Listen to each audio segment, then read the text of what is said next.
নমস্কার বন্ধুরা, চলে এসেছি আবার একটা রেসিপি নিয়ে। আজ আমি আপনার সাথে শেয়ার করব দারুণ স্বাদের চিড়ের পোলাও।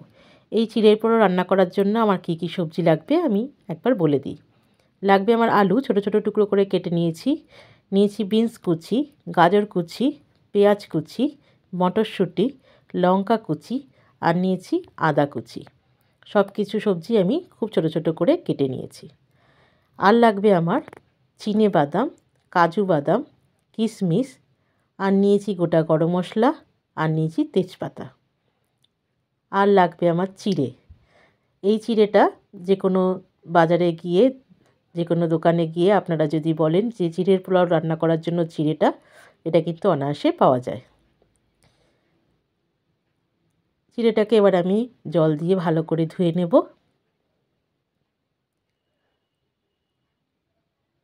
ভালো করে ধুয়ে তারপরে একটা স্ট্রেনারের সাহায্যে আমি এটা ছেঁকে নেব। ছেঁকে চিড়েটাকে আমি শুকনো করে নেব।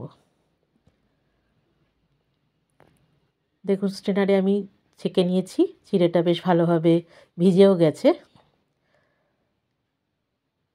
ঝরঝরেও হয়ে গেছে। এবার রান্না করার জন্য কড়াইতে সাদা তেল গরম করে নিচ্ছি।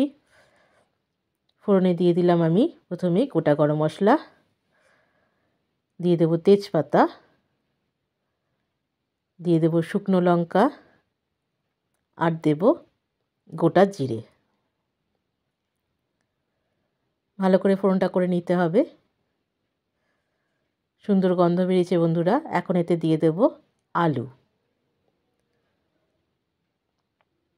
সবজিগুলো যতটা সম্ভব ছোট ছোট করে কেটে দিলে এটা কিন্তু বেশি ভালো হয়। আলুটা হালকা নাড়াচাড়া করে তারপরে আমি দিয়ে দিচ্ছি বিনস কুচি আর গাজর কুচি। এর মধ্যে আপনারা ফুলকপিও দিতে পারেন, সেটাও দিলে বেশ ভালো লাগে খেতে।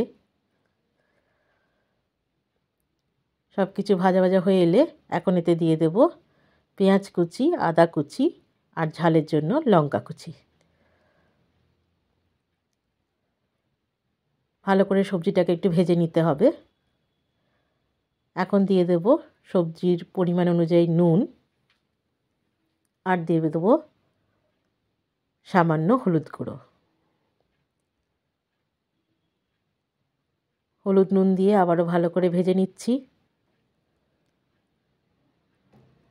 এই চিড়ের পোলাওটা বাচ্চাদের স্কুলের টিফিনে বা অফিসের টিফিনে কিন্তু এটা অনায়াসেই ক্যারি করতে পারবেন।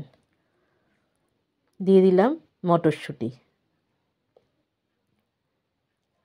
দিয়ে ভালো করে আবারও সবজিটাকে নাড়াচাড়া করে নিচ্ছি।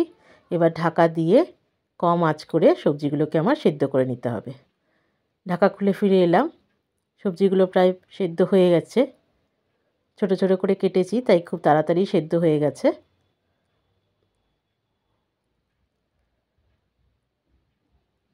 এবার সবজিগুলোকে আমি তুলে নিচ্ছি। এবার ওই একই কড়াইতে আমি দিয়ে দিলাম ঘি। ঘিটা একটু গলে গেলে পরে তারপরে এতে আমি দিয়ে দেব চিনে বাদাম, কাজু বাদাম আর কিশমিশ। ভালো করে বাদামগুলোকে একটু ভেজে নিতে হবে। ভালো করে ভাজা হয়ে গেছে। এখন দিয়ে দিচ্ছি এতে আমি ভেজে রাখা সবজি। ভেজে রাখা সবজি দিয়ে আবারও কিছুক্ষণ সময় আমি নাড়াচাড়া করে নিচ্ছি। এখন দিয়ে দেব ভিজিয়ে রাখা চিড়ে। দেখুন চিড়েটা কতটা ঝরঝরে হয়েছে। এবার সব কিছু একসাথে ভালো করে মিক্স করে নিতে হবে। কেউ যদি এই পোলাওটার মধ্যে হলুদ খেতে না চান তাহলে হলুদ না দিলেও চলবে। এবার চিড়ের পরিমাণ অনুযায়ী দিয়ে দিলাম নুন।